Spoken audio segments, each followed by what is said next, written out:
Good morning, नमस्कार। स्वागत है आप सभी का बीइंग एस्पिरेंट के इस यूट्यूब प्लेटफॉर्म में। तो ये वाला टॉपिक है छत्तीसगढ़ पीसीएस प्रीलिम वाले बच्चों के लिए जो अभी 2022 के एग्ज़ाम को 2023 में देने वाले हैं, यानी कि जो बिगिनर्स अभी तैयारी करने में लगे हुए हैं और अपीयर होने वाले हैं 2022-23 के एग्ज़ाम में, उनके लिए यहाँ पे मैंने बताया है आपको क्या करना चाहिए और आपको क्या नहीं करना चाहिए। और हालांकि ये वाला वीडियो पहले आ जाना चाहिए था, लेकिन टेक्निकल इशू हो गया था जिसके कारण ये वीडियो आप तक नहीं पहुंच पाया। और आज 26 अगस्त को मैं इसे फिर से रिकॉर्ड कर रही हूँ और आप तक वीडियो को पहुंचा रही हूँ। इसके पहले हमने मैपिंग की क्लास करी हुई है और साथ ही साथ हमने पिछले साल के क्वेश्चन पेपर का एनालिसिस करना शुरू किया हुआ है। अगर आप नहीं देखा होगा तो जाकर देखना शुरू कर दीजिए, आपके लिए बहुत ही हेल्पफुल होने वाला है। तो यहाँ पे मैंने कुछ स्टेप्स लिखे हुए हैं और ये जो स्टेप्स हैं ना, ये सभी एग्ज़ाम में काम आने वाले हैं। सभी एग्ज़ाम में, इसका मतलब क्या हुआ कि सभी प्रीलिम्स के एग्ज़ाम में, यानी कि आपको वनडे एग्ज़ाम में भी काम आएगा और बड़े एग्ज़ाम की यानी कि पीसीएस की तैयारी कर रहे होंगे तो उसमें भी आपको प्रीलिम्स के लिए बहुत ही काम आने वाले हैं, खास करके बिगिनर्स के लिए। तो मैं यहाँ पे स्टेप्स कुछ लिखा हुआ है और इसी स्टेप्स के आधार पर ही आप लोग तैयारी करोगे। और शुरू करते हैं अभी इस वीडियो को, और इसमें मैं आपको बताती हूँ कि आपको क्या करना चाहिए, क्या नहीं करना चाहिए। देखो, सबसे पहले स्टूडेंट को मैंने देखा है ना कि आप लोग सबसे पहले बुक के पीछे भागते हो कि कौन सी बुक से पढ़ें कि आपको क्वेश्चन फंस जाए, है ना। आप लोग ऐसा ही सोचते हो ना कि क्वेश्चन कहाँ से पढ़े कि क्वेश्चन इस बुक से फंस जाए। देखो, क्वेश्चन कभी फंसता या कुछ ऐसा नहीं, कुछ वर्ड होता नहीं है। आपको सबसे पहले ना सिलेबस को कंप्लीट करना होता है। आप लोग यदि किसी भी एग्ज़ाम को अगर एक बार भी दे चुके होंगे ना, तो उसमें आप लोगों को या अपने बैचमेट को कहते होंगे, सुने होंगे कि क्वेश्चन पेपर काफ़ी छका के आया था यार, है ना। ऐसा सुनते होंगे ना कि क्वेश्चन पेपर काफ़ी छका के आया था, काफ़ी टफ आया था। ऐसा इसलिए क्योंकि आपने सिलेबस को कंप्लीट पढ़ा ही नहीं। यदि आपने सिलेबस पूरा कवर किया होता तो चाहे क्वेश्चन छका के आता या कितना भी टफ आता, आपसे क्वेश्चन सॉल्व होता यदि आपने सिलेबस को कंप्लीट करा होता तो। इसलिए आप क्या करोगे, सबसे पहले एक सिलेबस देखोगे, सिलेबस चेक करोगे, सिलेबस के टॉपिक क्या क्या है, उसके बाद ही आप लोग अपनी तैयारी शुरू करोगे। तो पहला स्टेप क्या हुआ, पहला स्टेप ये हुआ कि सबसे पहले आप सिलेबस चेक करोगे कि उसमें टॉपिक्स क्या क्या दिए हुए हैं और इसी टॉपिक्स के आधार पर ही अपनी तैयारी करोगे। तो अब समझ में आ गया टॉपिक्स के बारे में, सिलेबस के बारे में। अब इसके बाद में स्विच करोगे अपने बुक्स की तरफ कि कौन कौन से बुक खरीदें और किस किस बुक को परचेस करें। मैंने आज से 1 डेढ़ साल पहले आपको बुक्स के बारे में बताया था कि कौन कौन से बुक परचेस करना चाहिए।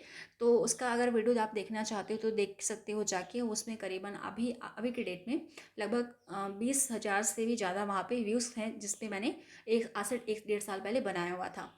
तो अगला स्टेप क्या होगा, अगला अगला स्टेप होगा आप लोग बुक परचेस करोगे। और मैंने अपने लास्ट वीडियो में आपको बताया है कि हर किसी सब्जेक्ट का आपके पास 2 ऑप्शन होना ही चाहिए। ऐसा मैंने इसलिए बताया था क्योंकि अभी आप लोग कॉलेज पास करके तो आए होंगे, है ना। तो आप लोग ने देखा होगा कि आपके कॉलेज के सिलेबस कभी एक बुक से कंप्लीट नहीं हुआ होगा, है ना। मैं भी कॉलेज गई हूँ तो मुझे भी पता है कि मेरे सिलेबस का जो टॉपिक था ना, कभी एक बुक से कंप्लीट हुआ ही नहीं।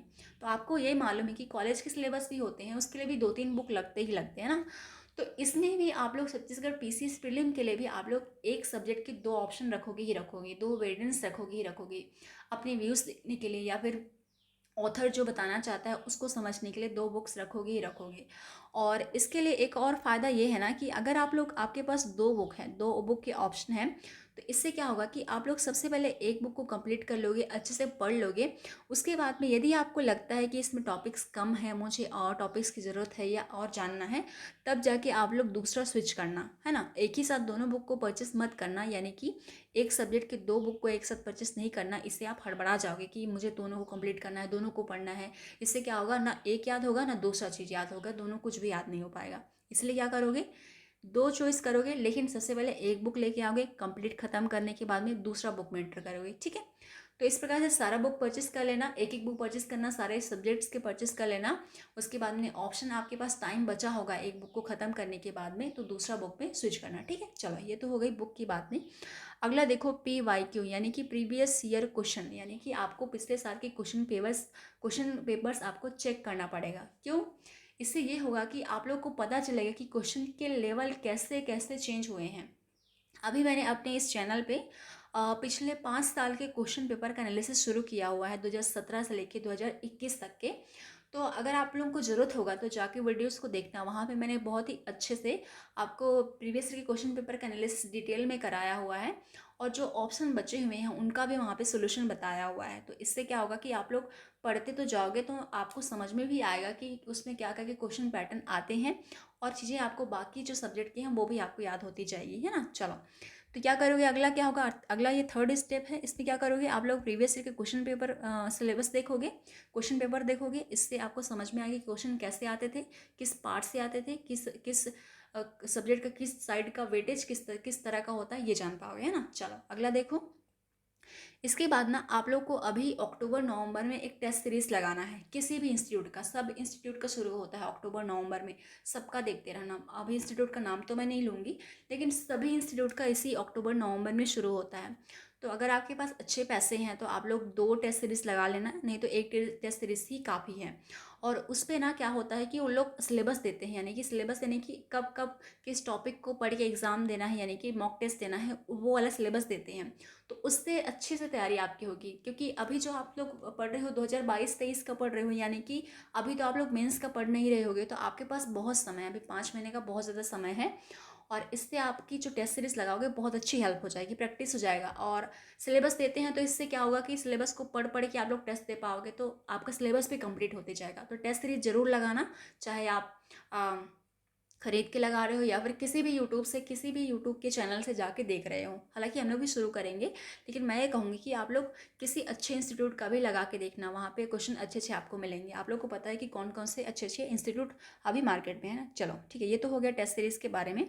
अब मैं बात करती हूँ कि आप लोग जो भी अपियर करने वाले हो 2023-24 के लिए, यानी कि 23 का एग्ज़ाम 24 में देने वाले हो, उनके लिए मैं एक अलग से डिटेल वीडियो लेके आऊँगी। जो भी एग्ज़ाम होगा 23-24 का, उन लोग को प्रीलिम्स और मेंस दोनों को बताऊंगी कि आप लोग को क्या क्या करना चाहिए, क्या क्या करना होगा और क्या क्या नहीं करना होगा। तो ये वाला वीडियो था 2022-23 वालों के लिए, इसको देखो समझो। और आपके पास 5 महीने का समय है ना, अच्छे से पढ़ो। और क्या करोगे कि इस 5 महीने में ना, अगर आप अभी से शुरू कर रहे हो, यानी कि अगस्त से शुरू कर रहे होगे, तो आप लोग 4 महीने एकदम रगड़ के पढ़ो, रगड़ के पढ़ो। इसका मतलब क्या होगा कि आप लोग अच्छे से तैयारी करने लगो, और आखिरी महीने में 5-6 महीने में आप लोग सबका रिवाइज करो। उसमें किसी भी नए टॉपिक को पढ़ो मत, इससे क्या होगा कि भूल जा सकते हो, है ना, भूल जाओगे। और आखिरी महीने में आपको तो बहुत सारा पढ़ना पड़ेगा, जैसे कि आपको आर्थिक सर्वेक्षण देखना पड़ेगा, बजट का भी देखना पड़ेगा, तो उसके लिए छोड़ दो और रिवीजन के लिए छोड़ दो।